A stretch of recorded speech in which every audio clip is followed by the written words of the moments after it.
کونړ کې د مسلکي زده کړو د امریت تر چتر لاندې 14 بابه مسلکي انسټیټیوټونه او لیسې شتون لري چې سږ کال د ادارې او حسابدارۍ او صنایع مسلکي انسټیټیوټونو 118 تنه د ساختمان، برېښنا، بانکدارۍ، سوداګرۍ، اداري او مدیریت په برخو کې فارغ شول.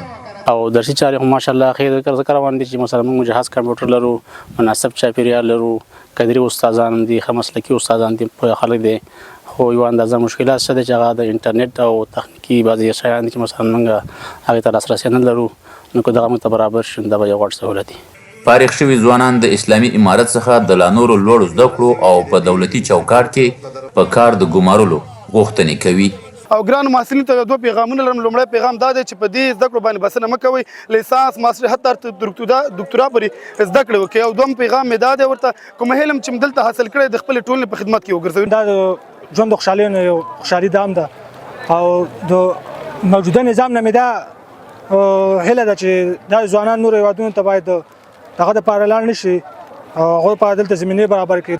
کونړ کې د مسلکي زده کړو امریت مسؤلین وایي په دې ولایت کې د نورو زده کوونکو ترڅنګ 3241 مجاهدینو ته هم د اداري او مدیریت په رشتو کې د مسلکي زده کړو موقع برابره کړي او هڅه کوي چې د مسلکي زده کړو لړۍ لا نوره چټکه او پیاوړې کړي.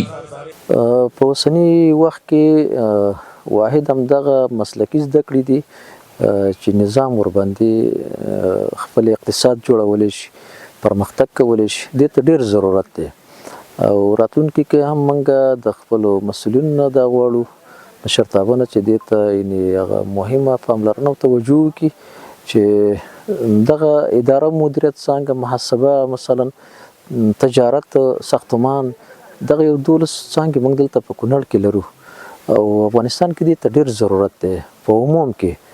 ځکه تاسو بهر دنیا تاسو ګورئ چې همدغه تخنیکي او مسلکي زده کړې دي چې د هغوی اقتصاد ورباندې پیاوړی کېږي، هغه نظامونه ورباندې چلیږي.